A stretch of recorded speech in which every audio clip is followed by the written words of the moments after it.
Andrew Tate. Long time. I know, it's been a very long time. Very long time. Actually, I met you downstairs at the Ritz. Correct. George and I were engaged at the time. Yep. And I probably was very swept up in George and barely got time to talk to you. But I do remember you being very polite. So it's interesting to fast forward to today, and you were very much in the UK circuit. Yeah.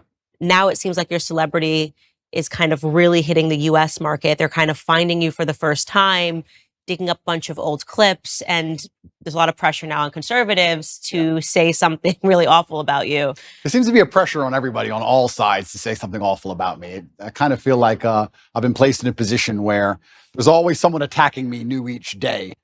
But I guess I was built for it because it doesn't bother me like it should, perhaps. You seem to be doing pretty well given the circumstances. I know the truth in my heart, and I know that what I say is the truth, and I understand very well the internet and how it works. And I also think I'm perspicacious enough to understand there's certainly a degree of weaponized virtue and perhaps a degree of jealousy and perhaps a few other things that are involved in all of these attacks. I don't believe that people who sit and attack somebody for their past, especially something from so long ago, are genuinely virtuous. I don't think it's about virtue. I think it's about, well, I can get some clicks this way, or I can get some views that way, or he did the biggest interview ever, or whatever it is. There's certainly some other motivations. And I don't want to say water off a duck's back. I don't want to come across as arrogant. However, I do believe that since the dawn of human time, every single king with any kind of empire was constantly at war. And I think if you're going to become one of the most famous people on the internet, you're going to be at war. And you'd be a fool to become massively influential and then cry about the fact that you end up in constant battles. It doesn't matter if you're Napoleon or Charlemagne or Genghis Khan. There's always someone prodding the edges of your empire, trying to find weakness, see what a little bit of land they can take. And I think it's always been the same. And right now, I guess you could say, to a degree, I certainly have an empire and I'm massively influential. And there's a degree of, I wouldn't say jealousy, but there's certainly some ambitious people who are trying to damage it. I think that's what it is. So I did see a mashup clip that we're not going to show because I thought it was unfair. I will say that. Yeah. Only because there was no context provided to the clips. It was just an extract of something that you said that 10 years ago. Some of them were literally 10 years ago. Yep.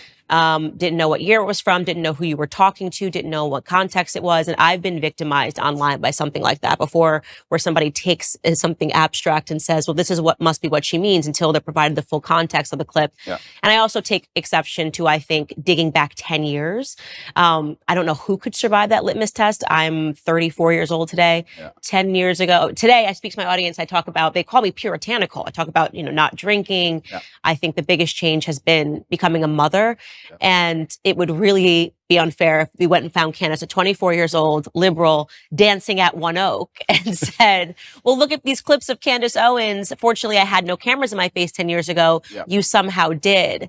So I think it's a bit unfair. I also think that some of the critique that is coming your way is coming from people who are well-intentioned, like they actually don't perceive, maybe perhaps, okay, this is 10 years ago, what the context is, has he changed since? So I will ask the question, and we are going to get into some of those clips. You said you're an open book. Yeah. How have you transformed? And I've seen changes just, I think, in the last 5 years. Yep. Who are you today? How have you transformed? That's a very good question. It's also very important when you talk about Candace from 10 years ago. The idea that you did something 10 years ago, which you would no longer agree with, is one thing. But the second thing, to come along to the conclusion that you now have no value to add to the world, would be massively unfair, right? Everybody changes, and that's fine.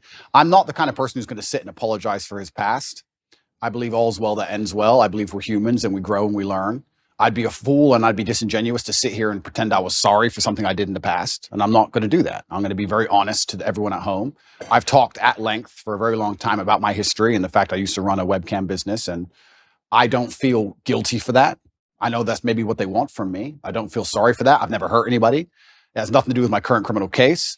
Everybody who worked for me was very positive. In fact, my number one supporter is currently online, and my best lifelong friends and some of the letters I got in jail were from people who worked for me at that time. And I had a business, and I'm not going to sit here and try and pretend that I feel guilty or I feel sorry for that. I'm from a low income background. I did what I had to do to survive. And truthfully, all in all, being very honest, I don't think what I did was really that bad. And I want to say that. And I know people are going to lose their minds for it, but I didn't sell drugs. I didn't kill anybody. I mean, what did I do? I found a gap in the market and I helped some people organize some accounts on an internet website. That's what I did. And they're going to try and criticize me and crucify me for the next 100 years because of it, because of clips that were made 10 years ago. I think it's disingenuous, and I don't think anyone actually really cares about the virtue of it, because nobody who was involved in my life back then is complaining about anything. I think it's just an attack on me. And certainly we learn and we grow and we change, but it's very interesting how hypocritical the idea of looking at somebody's life over such a long period actually is. I mean, we can look at Donald Trump, right, who I'm a fan of. I guess I know you've had your ups and downs with him, but in the conservative sphere, he's pretty well respected. Donald Trump used to own the Miss Universe pageant. Are we going to criticize him? Are we going to crucify him? What about the girls he had in Miss Universe who decided to go on and do Playboy magazine? Is he a bad person now? Why? Now, that's not Christian values, right? People are messy and life is messy and nothing is completely clean.